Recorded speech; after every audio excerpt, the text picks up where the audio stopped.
محترم سامعین کرام، السلام علیکم ورحمۃ اللہ وبرکاتہ۔ کیا نمرود نے بابل میں جب دعویٰ خدائی کا جب دعویٰ خدائی کا جہاں میں عام شیوا ہو گیا، جب خود ستائی کا اندھیرا ہی اندھیرا کفر نے ہر سمت پھیلایا، اندھیرا ہی اندھیرا کفر نے ہر سمت پھیلایا، تو ابراہیم کو اللہ نے مبعوث فرمایا۔ اللہ تبارک و تعالیٰ قرآن پاک کے اندر ارشاد فرماتا ہے، وَاذْكُرْ فِي الْكِتَابِ إِبْرَاهِيمَ إِنَّهُ كَانَ صِدِّيقًا نَبِيًّا، اور یاد کرو کتاب میں حضرت ابراہیم علیہ السلام کو، بے شک وہ سچے نبی تھے۔ اس آیت مقدسہ میں اللہ تبارک و تعالیٰ نے ارشاد فرمایا، یاد کرو کتاب میں حضرت ابراہیم علیہ السلام کی سیرت پاک کو کہ وہ بے شک سچے نبی تھے۔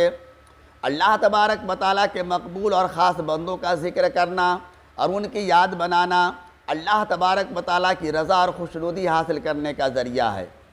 اس لیے کہ قرآن پاک میں اللہ تبارک و تعالیٰ نے کئی مرتبہ ارشاد فرمایا، وَاذْكُرْ فِي الْكِتَابِ مریم، اور کتاب میں مریم کو یاد کرو۔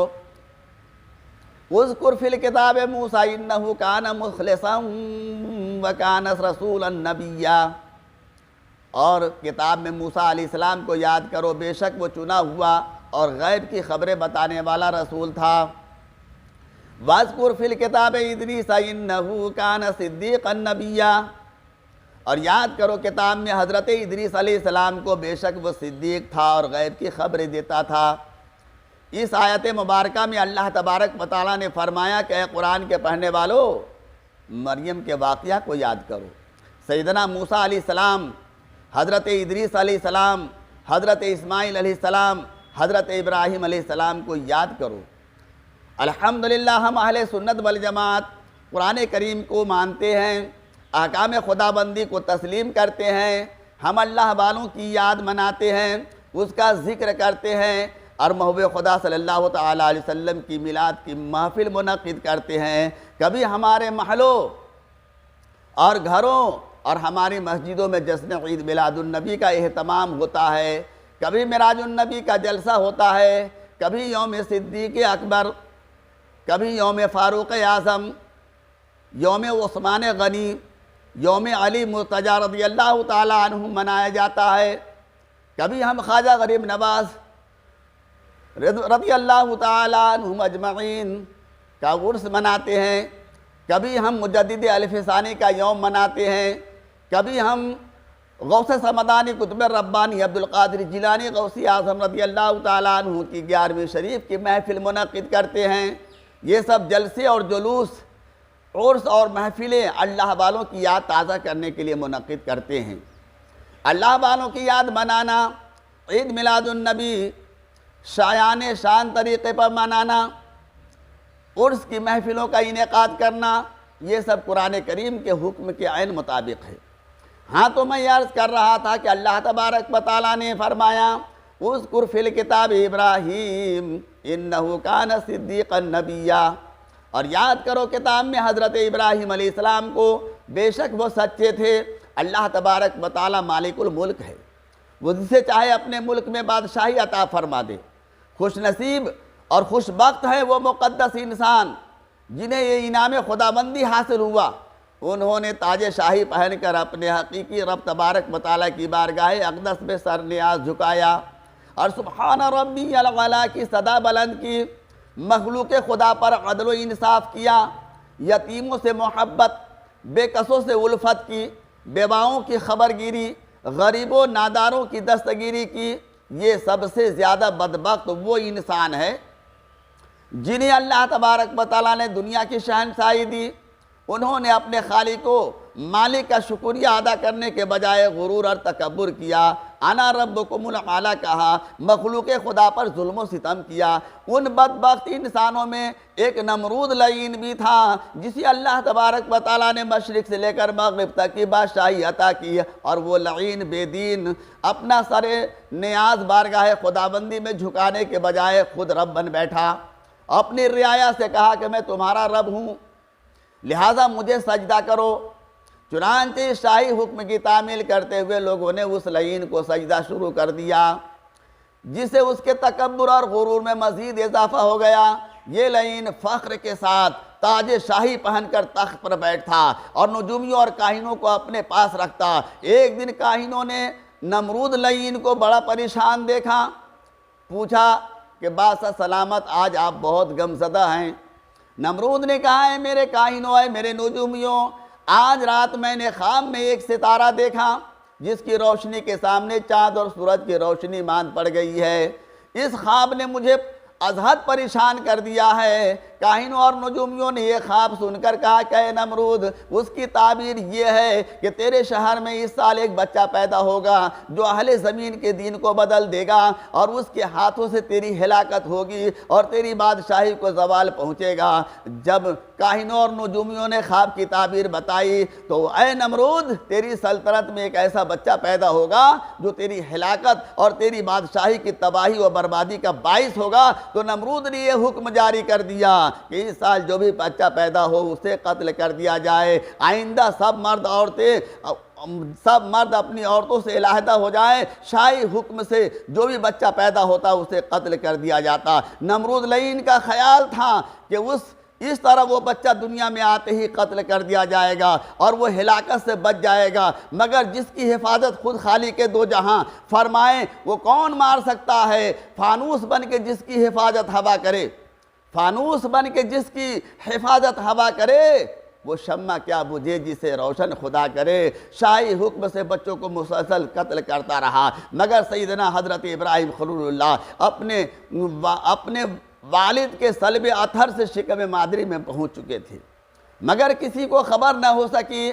آخرکار جب وقت ولادت قریب آیا تو آپ کی والدہ محترمہ جنگل کے وادی میں تشریف لے گئی اور ایک غار میں ٹھہر گئی۔ سیدنا ابراہیم خلیل اللہ علیہ الصلوۃ والتسلیم اسی غار میں جلوہ افروز ہوئے۔ جب آپ کی والدہ ماجدہ نے اپنے نور نظر کو دیکھا تو دل و جان سے فدا ہو گئی۔ بچہ کیسا ہی کیوں نہ ہو، ماں تو اس سے محبت کرتی ہے، تو جس کے پیشانی میں نور محمدی چمک رہا اس کے حسن کا عالم کیا ہوگا۔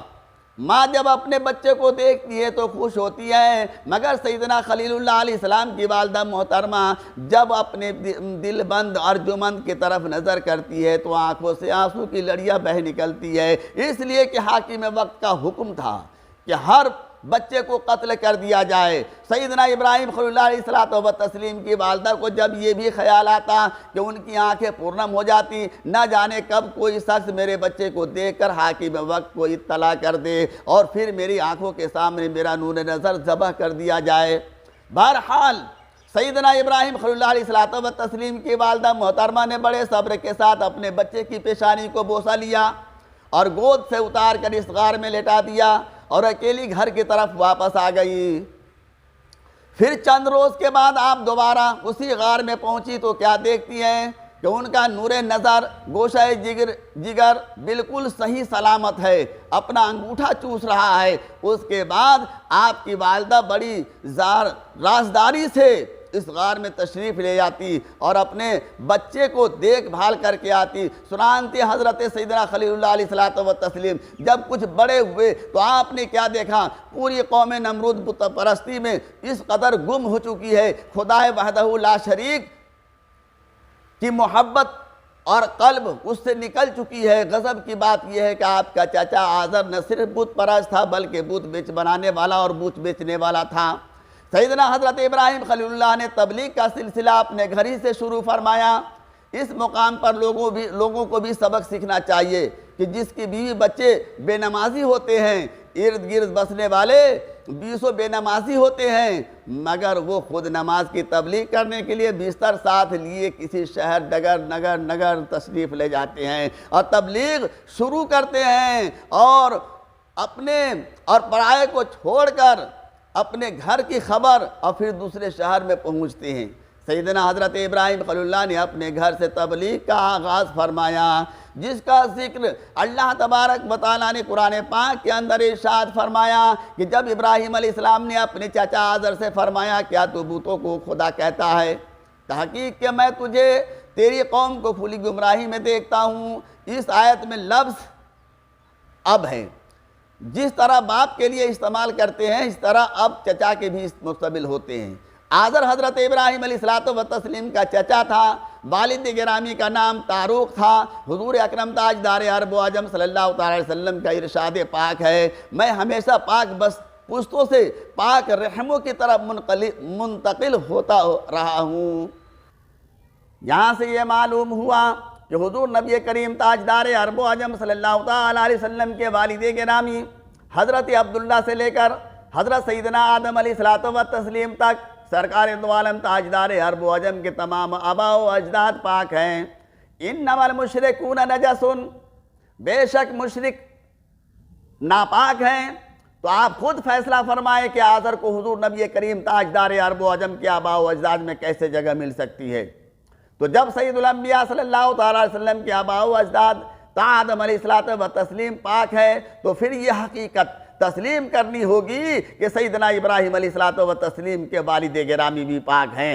آزر آپ کا چچا تھا، بت پرست تھا، بت بنانے والا تھا، بت بیچنے والا تھا۔ حضرت ابراہیم علیہ السلام نے تبلیغ کا سلسلہ گھر سے شروع فرمایا اور چچا سے کہا تو اور تیری قوم گمراہ ہے۔ پھر آپ نے چاند اور سورج اور ستاروں کی ربوبیت کی تردید کے لیے حکیمانہ طریقہ اختیار فرمایا۔